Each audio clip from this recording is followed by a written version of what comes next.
So in an earlier class, we talked about the impact that the appearance of beer has on the flavor. Let's talk about the flavor directly. And the flavor of beer is going to come from various sources, particularly the main ingredients of beer: malt, hops, yeast, and water. So the malt, as we talked about, the different types of malts, specialty malts, different flavors, different colors. Adjuncts, some of them will directly contribute to flavor, some of them will tone down the flavor, which may be desirable. For example, easing back on the astringent, drying characters. The water itself, as I've said, more than 90% of most beers is water. So the salts that are dissolved in that water can have a direct influence on the flavor, things like the sulfate and the chloride. The hops, of course, we've talked about them in terms of bitterness and in terms of aroma. And the yeast itself will deliver substantial amounts of flavor. Sometimes a beer is mostly about the malt and the hops. Some of the gentler flavored beers, less malty beers, less hoppy beers, the yeast is going to come forward much more. And then, of course, there's all manner of beers these days that are made out of all sorts, or made with all sorts of extra materials, chili beers and so on. So let's stick to the mainstream components. And how do we detect the flavor? Well, there are two main organs that you are using to do this. And the first, of course, is the tongue. Now, people's idea about the tongue has changed over the years. Used to say there were different taste buds that are located in different regions around the tongue. The bitterness at the back, and the sweet, the sour, and the salty, and so on. These days, the model has changed. People are no longer saying there are specific regions of the tongue that are associated with different flavors. But for sure, sweet, salt, sour, and bitter are detected on the tongue, and possibly other things as well. The reality is that most of the flavor of anything, including beer, you're going to detect through the nose. And you're going to do it twice. So when you smell, and you're inhaling, you're getting a lot of the initial aroma. This is why you should put beer into a glass. If you're drinking beer straight out of the bottle and you put it up to your lips, there's not much space there for the aroma to come out. But if it's in a glass, a wider glass, when you tip it up, you can smell much more easily all these wonderful aromas that are coming off. And if you don't believe me about the nose, pinch your nose shut next time you take a sip of beer, and you'll taste very little. But you get a second bite of the cherry, so to speak, because when you swallow, aroma comes up the back of the throat and comes into the nose a second time. We call it the retronasal effect. So this is why you really do have to swallow your drink to get a full appreciation of the flavor. Now, there are many people across the world who are trained beer tasters. What a great role that is. And they use as a guide, and have for a long time now, for more than 40 years, the so-called flavor wheel. And the flavor wheel lists all the different aromas and tastes that you can get in your beer. And an expert taster can score how intense each of these flavors is.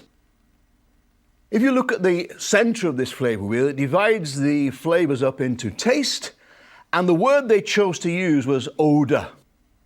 And I find that very unfortunate, because to me the word odor, sweaty armpits or something, I don't know. The wine people are smarter. They use words like aroma or bouquet. Brewers should learn from that. And if you look at the taste, then yeah, sweet, salt, sour, and bitter. The other area is mouthfeel, the texture of the beer. How does it feel on the tongue? How does it feel on the palate? And that is one of the most difficult to study areas for brewing scientists. But you can see that the vast majority of this flavor wheel is all about aroma. And you get different aromas, like the fruity, estery characters and so on. The problem is that some of these words are not particularly helpful to people who are not inside the brewing industry. So if I said to you, This beer smells of diacetyl. Most of you will have no idea what I'm talking about, and yet it's listed on this flavor wheel. Now, I'll explain what it means later on. So it's far better to use the term in terms of something that somebody recognizes. And diacetyl, it would be popcorn or butterscotch. So I think there's a lot of scope for improvement to this flavor wheel, and indeed there have been improvements over the years. But it's important to stress that an expert taster can really describe beer in great detail. There is a third sense that you are using when you taste beer, and this is the so-called trigeminal sense. And this is how you detect carbon dioxide. As we've established, beer contains a lot of carbon dioxide, and some beers more than others. If you go and try an English cask-conditioned ale in a pub with a hand pump, then it's going to contain about 2 grams of carbon dioxide in every litre. If you got a regular beer in a bottle in the United States, most of those beers are going to be around 5 grams per litre. So more than twice as much. A Hefeweizen is going to have more than 6 grams per litre. Even at the lower level, in the English cask-conditioned ale, you can detect it. And you detect it by the trigeminal sense. And what the trigeminal sense measures is pain. So carbon dioxide hurts. Trigeminal sense is how you detect chili peppers. So if you're having a really spicy dish loaded with chilies, it's hitting you at the trigeminal sense. And carbon dioxide reacts with the same sense. You hurt when you have carbon dioxide.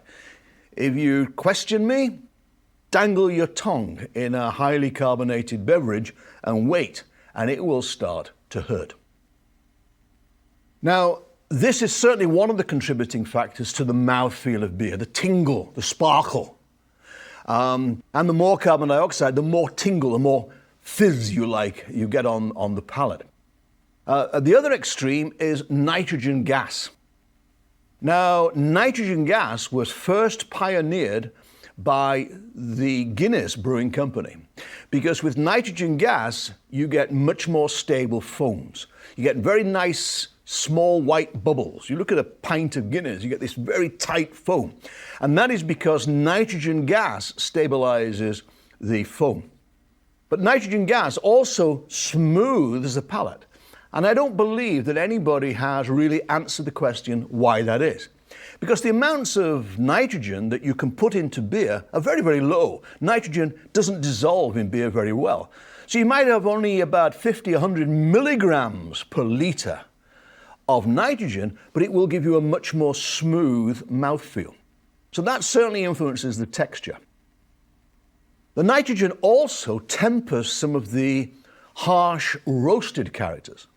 So if you have a Guinness that does not have nitrogen gas in it, for example, a bottle of Guinness, it's got a harsher character than, say, draft Guinness or Guinness in a can with the widget in the bottom of it, which is a nucleation device for foaming, because the nitrogen smooths out that palate. You can go to coffee shops these days and have cold brew coffee under nitrogen. And it's the same thing. Those harsh burnt characters coming from heavily roasted materials tempered by the nitrogen gas. Now, in my personal opinion, beers that don't have a roast character, maybe a beer made out of just 100% pale malt, I think that nitrogen gives you too smooth palate. But lots of people drink this sort of beer, so each to his or her own. The downside to nitrogen gas in beer is that, again, for reasons that nobody's explained, it suppresses hop aroma. So if you want a really nice hoppy beer, like an IPA, if you put nitrogen into that beer, you will cut down on the hoppy nose. And that's not what you want if you've got a really hoppy beer. Guinness doesn't have a hoppy nose, so it's fine. But if you've got a hoppy beer, you don't want nitrogen around it. And that illustrates how different things can influence different flavors. So something in there can actually adjust the flavor, even though it's not contributing directly to the flavor itself. Sweetness. Sweetness of beer is due to sugars. either sugars that have survived fermentation or sugars, priming, that you would actually put into the finished product to temper perhaps sourness and bitterness. In terms of sourness, then most beers have got a pH in the region of 4 to 4.5. Now, you've probably heard the term pH. People talk about it when they're measuring various things, soil, and for example. pH is a measure of acidity. And if something's neither acid nor alkaline, it's got a pH of 7. And if it's lower than 7, then it's acid. And the more acid, the more sour. So most beers are between pH 4, 4.5. So they're reasonably sour, but not as sour as lemon juice, which is going to have a pH of about 2. And indeed not as sour for most beers as, say, the lambics and the gures, which we have talked about in the beer styles class, which have got very low pH. But they're going to be around 3, 3.2. We'd say that pH is a logarithmic scale. So although 3 doesn't sound that much lower than 4, it's actually 10 times lower than 4. The lower the pH, the more sour. Acids, though, different acids can have different flavors. So, for example, you can have in beer some acetic acid. And of course, acetic acid is the flavor associated with vinegar. There's butanoic acid, which is butter. Pentanoic acid, sweat. And you say, I don't want my beer tasting of sweat. No, probably not. But if you think about some of the sour beers you can get, there's a lot of these various acids in there which are coming from the different organisms that are involved in making, say, a lambic beer. One acid is the acid which causes the cheesy character in old hops. And that's why you need to keep hops free from oxygen and as cold as possible to stop this cheesy character developing. And then we've got another one, octanoic acid, which smells of goats. Lovely. Salt. Beer contains salt, and the saltiness you get is due to sodium and potassium. Now, if you sprinkle salt on your French fries, that is sodium chloride. The chloride is not what's giving you the salty flavor. It's the sodium that is giving you the salty flavor. So all beer contains sodium and potassium, actually rather more potassium than sodium, which is good from a health perspective. So you might say, well, that beer's not salty. Well, if you didn't have the sodium and the potassium there, it wouldn't taste right. So there is a slight saltiness in everything. But when we talked about beer stars, I talked about Gosa, and that is one that is most demonstrably salty. Now, the bitterness comes from the hops, primarily. And we talked about the resins from the hops. And when you boil the hops, you extract the bitterness. Okay? We call it isoalpha acids, but let's not get hung up on that. The more bitterness, or the more isoalpha acids, the greater the bitterness of the product. There's a downside to the isoalpha acids, the bitter substances. If they get exposed to light, they break down to produce a chemical which I'm just going to call MBT, but it smells of skunks. Now, in my lab a few years ago, we did a study and we found that 33% of people, 1 in every 3, preferred skunky beer, which leaves 2/3 that don't like skunky beer. The golden rule is give the customer the same beer every time. So most people would like to keep the beer away from light. Now, it's not easy if you're drinking beer in a garden in the middle of, well, at any time, because your beer in a glass is going skunky as you're sitting there talking. You may or may not notice it, but it's happening. But in the package itself, you try to avoid the light getting into the package. And that is why most brewers in the world package beer in brown glass bottles, because most of the light is trapped and doesn't get into the beer. Green glass and clear glass bottles, they present no barrier to light intrusion. Now, of course, there are some pretty famous beers that are packaged in green and clear glass bottles. Some people accept it. They prefer, just like the green glass bottle, it's a marketing strategy, and they live with this. Others use chemically modified hops. There's a famous beer in the United States that's packaged in clear glass bottles, and they use chemically modified hops. Perfectly safe, but some brewers don't like the idea of using this type of bittering material. Different people have got different ideas. The can is the ultimate. No light is going to get into a can. I want to introduce you to the concept of time intensity. So imagine, if you will, you've got a glass of beer in front of you, or you've got anything, you're going to eat something, okay? And you take a bite of it. And momentarily, pretty quickly, you'll say, and you detect something, maybe bitterness.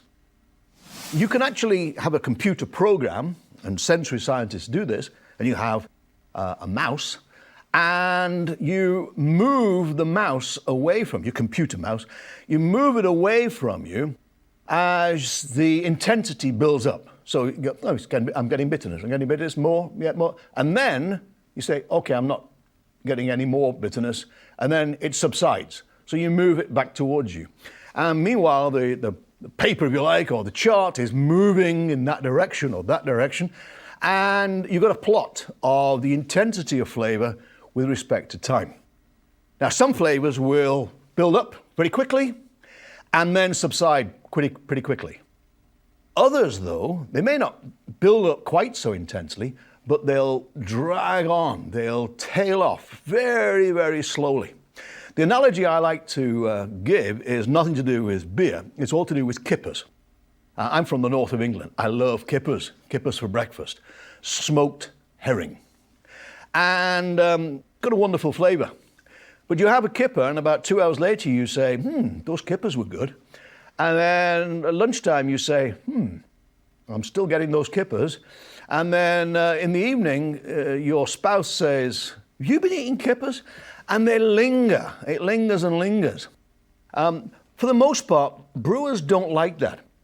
And indeed, there is many a brewer who talks about a crisp finish, and they always do that. They always click their fingers. It's got a nice crisp finish.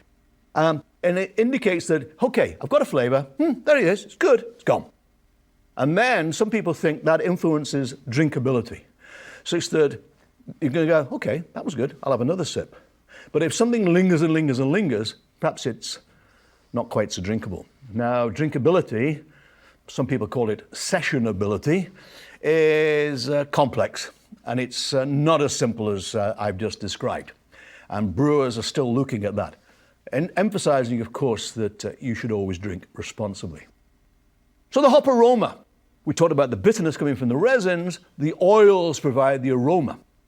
And as I've described previously, there are many, many hop varieties giving different aromas. And this is due to the oils. And there are at least 420 different chemical species that contribute to hop aroma. Very complicated. So brewers don't try to measure all of these individual things and control it that way. What the brewer will do is choose the hop varieties they want, make sure they're within specification, add them in the proportions, in amounts that they want to deliver to get a different intensity. So if you want a strong hop character, a lot of those hops, and also the stage at which you add them. So we've already talked about late hop aroma, which is due to putting hops in at the end of the boil, or dry hop, which is adding hops to the finished beer. So it's as much art as it is science. Science is in terms of selecting the varieties, making sure they're right, rubbing them between your hands, smelling, and getting the right hop. But then the art form is in terms of adding the thing in the correct quantities at the correct time. And the same thing applies to malt. There are many different chemical species that contribute to the flavor of malt. And those will differ depending on which malt you've got. So you might have a pale malt, which gives a kind of a biscuity flavor. And then you've got the more heavily heated malts in the crystal region, the amber region, which are going to give you toffee and caramel and nutty characters. Then you go through to the chocolate malts, which are going to give you mocha and treacle, the black malts, smoky and coffee, and then roasted barley, burnt, smoky. We don't measure the individual chemical materials which cause these characters. We choose our malts primarily based on their colour. If it's a pale, or it's a crystal, or it's a chocolate, or a black. And we choose on the basis of colour and add in the proportions that we want for different styles of beer. So let's turn to some of the substances that are produced by the yeast. And I'm going to start with diacetyl, which I've already mentioned, this stuff that gives you the popcorn or butterscotch-like character. There's another material very closely similar to it called pentanedione, and that gives you more of a honey-like character. For most beers, these are undesirable. For some beers, brewers think maybe a little bit's okay. Some people think for some of the darker ales, a little bit of this is okay. And we've already talked about the fact that in the Czech Republic, famous Pilsner beers contain some of this diacetyl. But for most people, it's undesirable.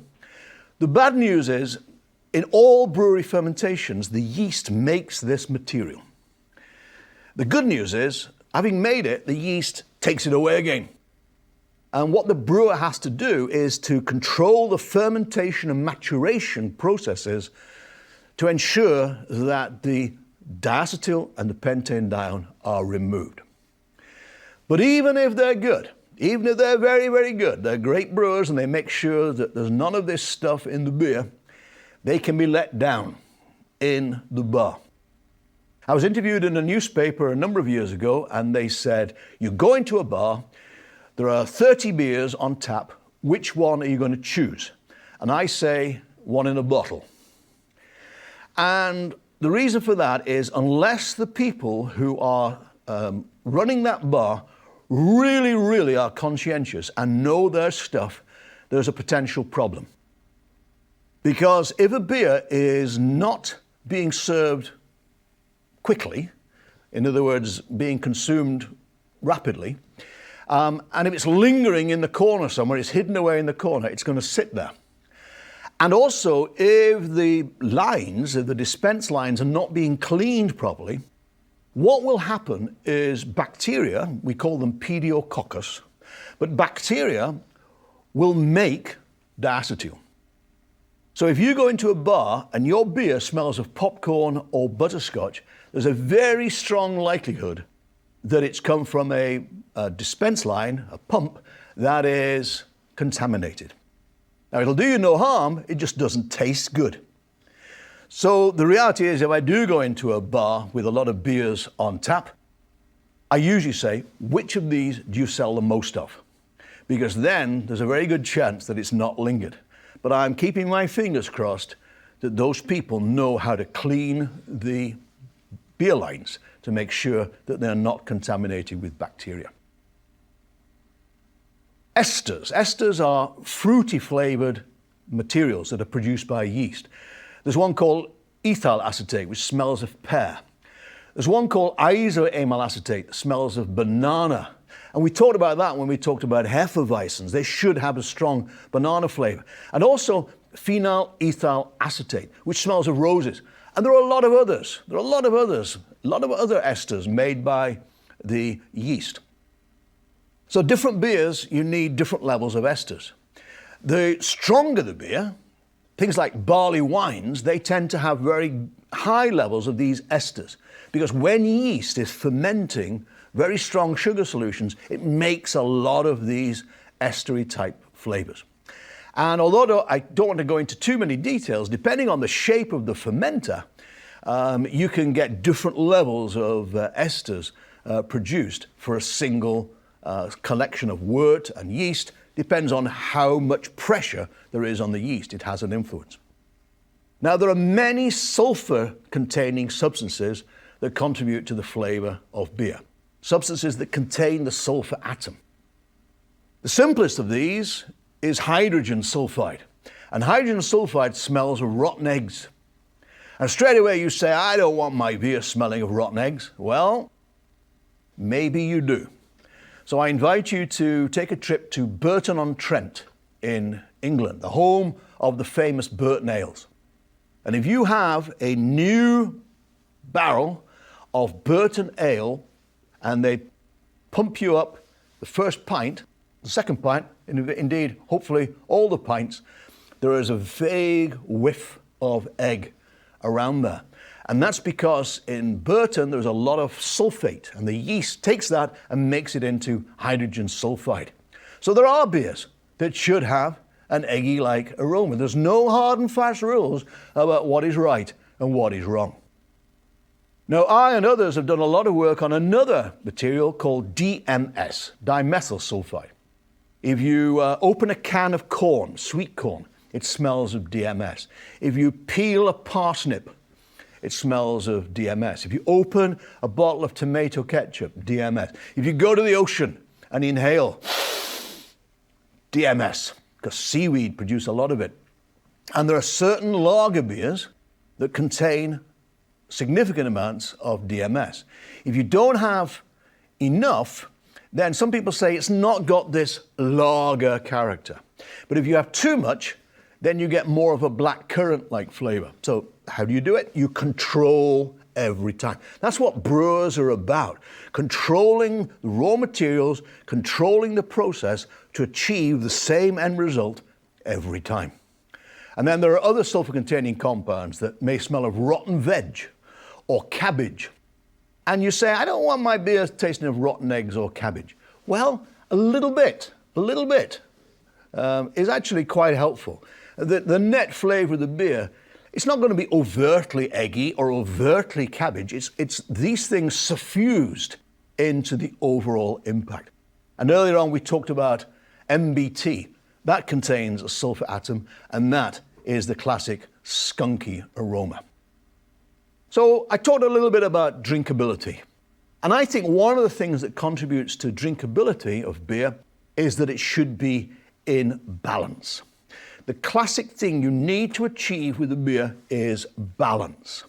In other words, you don't have something overwhelming something else.